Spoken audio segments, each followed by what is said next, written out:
Hai guys, Assalamualaikum warahmatullahi wabarakatuh. Jumpa lagi dalam Mari Channel. Kali ini kita akan bahas bagian ke-6 dari memahami fasilitas pajak dampak COVID-19 terkait dengan pengurangan angsuran PPh pasal 25 berdasarkan PMK nomor 44 PMK .03 2020 dan diubah dan diatur lebih lanjut berdasarkan SE nomor 29 PJ 2020. Oke, sebelum kita mulai jangan lupa guys subscribe di bawah guys ya. Baik, selamat menyaksikan.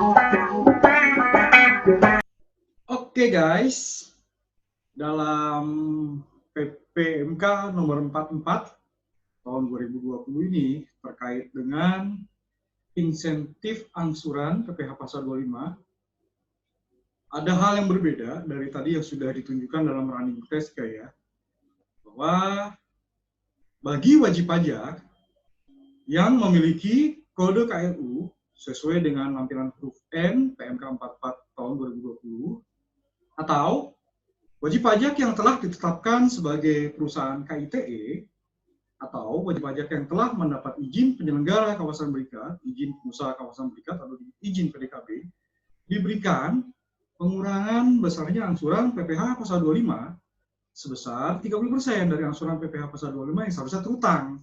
Seperti tadi ya, yang mestinya normalnya dia berdasarkan running text tadi, ada yang dihitung dari pajak tahun lalu dibagi 12 gitu ya, berdasarkan pasal 25 Undang-Undang PPh, atau ketentuan yang diatur dalam PMK nomor 215 tahun 2018 bagi wajib pajak yang melakukan laporan keuangan secara berkala. Tadi kita sudah lihat di running text ya, dia berkurang 30% guys.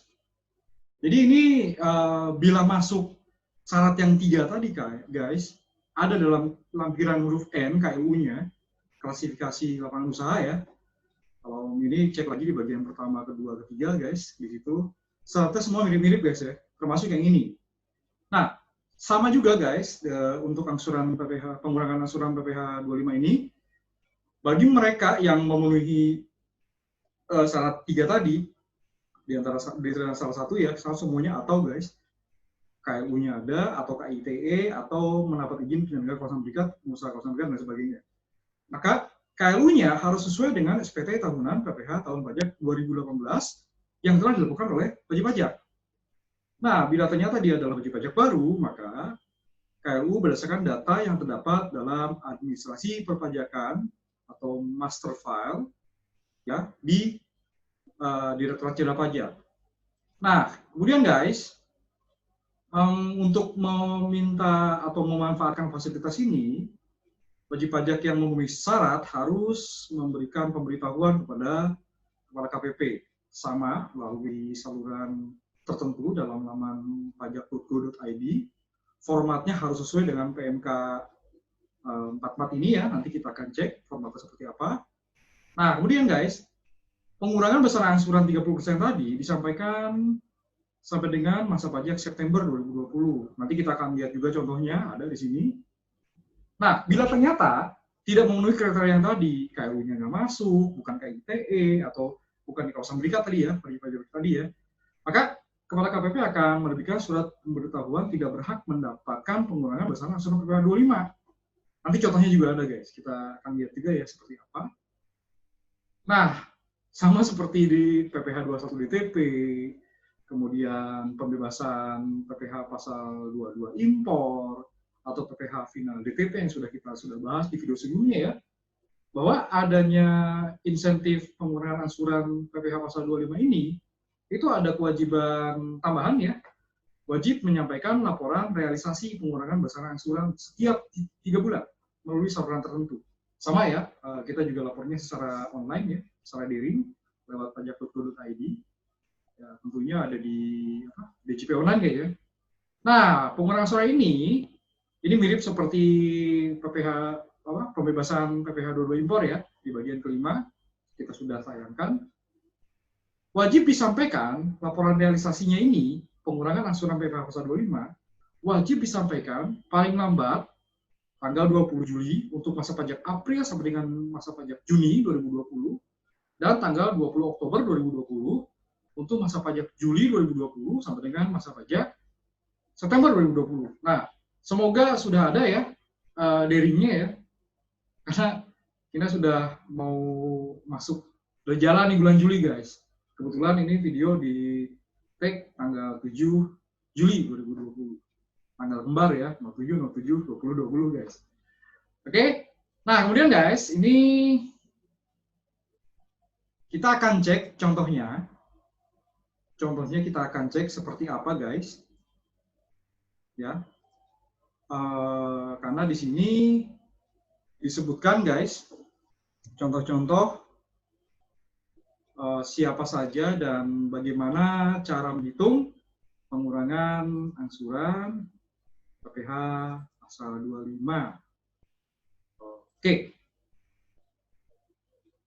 Oke. Nah, ini guys, contoh-contohnya ya. Saya mungkin tidak akan bahas semua contoh ya guys ya. Kalau ingin ingin tahu lebih banyak, silakan buka PMK-nya, PMK nomor 44 tahun 2020 juga peraturan pelaksanaannya yang menegaskan lebih lanjut terkait teknis kayak ya, di SE 29 PJ 2020. Nah, di sini guys, kita bisa cek ya dengan dasar perhitungan SPT tahunan. Jadi dipisah di sini besaran angsuran yang masih dibayar sendiri oleh PTA setiap bulan untuk tahun pajak untuk tahun 2019 besar 50 juta. PTA menyampaikan SPT tahunan pajak 2019 pada 27 April. Oke, ini belum terlambat guys ya. PTA menyampaikan SPT tahunan besaran angsuran 25 tanggal 28 April. Berdasarkan data di atas, penghitungan angsuran PPh 25 harus dibayar untuk suatu bulan ada sebagai berikut. Jadi PPh terutang di sini 1,125, ini 1,125 juta ya. Ada kredit pajak 645 juta yang masih harus dibayar, PPh 29 480 juta. Angsuran dibayar sendiri setiap bulan, tahun pajak 2020 adalah 40 juta. Rinciannya seperti ini guys. Masa pajak Januari sampai dengan Maret, 50 juta.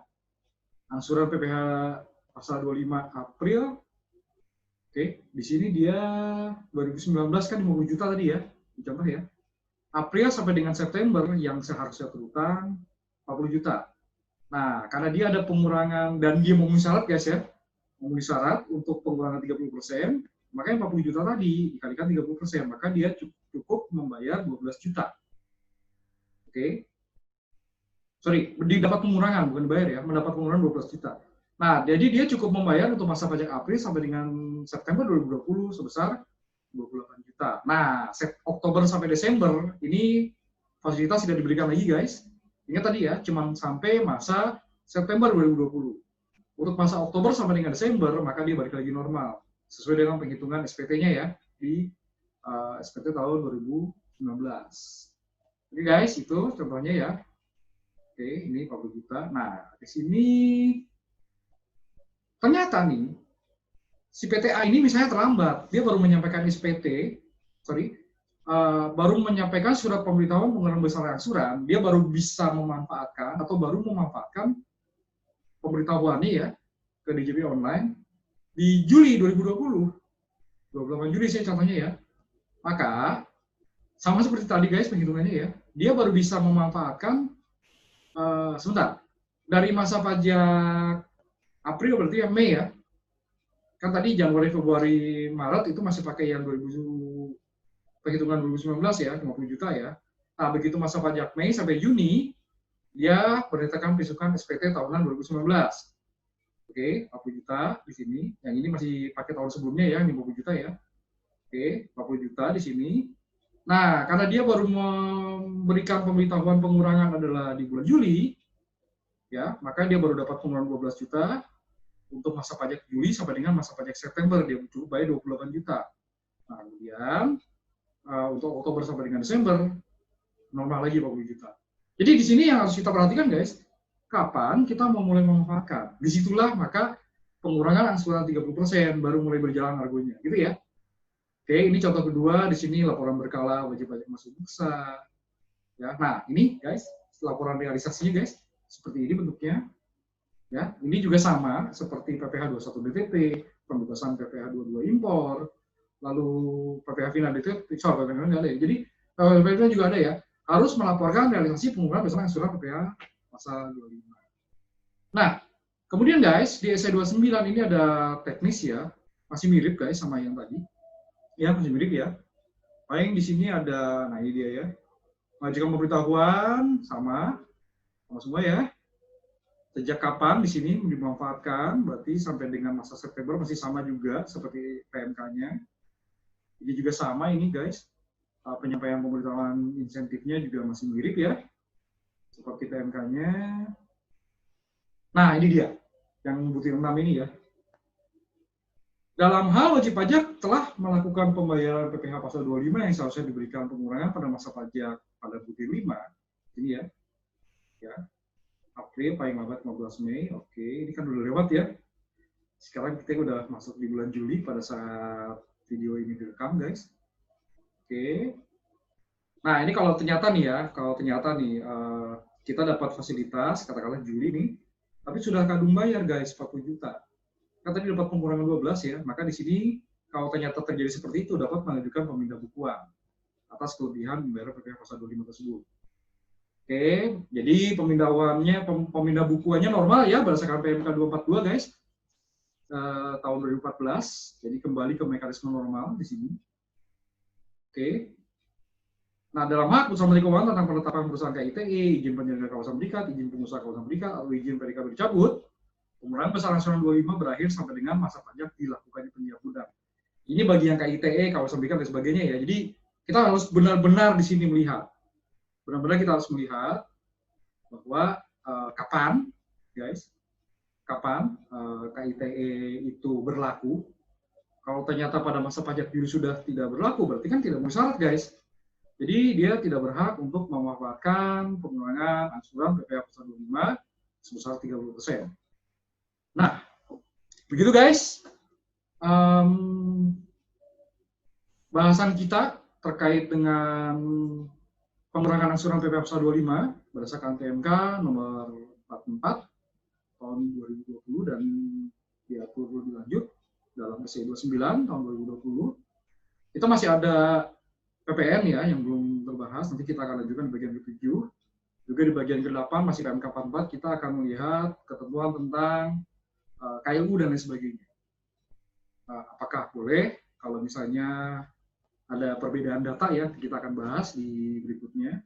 Lalu setelah itu kita baru masuk ke fasilitas terkait COVID-19 lainnya, yaitu dalam PMK nomor 28. Oke, begitu saja guys. Terima kasih sudah menyaksikan Andrix Channel terkait dengan fasilitas pajak dampak pandemi COVID-19. Ya, kita masuk bagian ke-6. Sekali lagi, jangan lupa subscribe, ya. Subscribe di bawah ya. Sampai jumpa lagi di video Andrix Channel berikutnya. Oke, wassalamualaikum warahmatullahi wabarakatuh.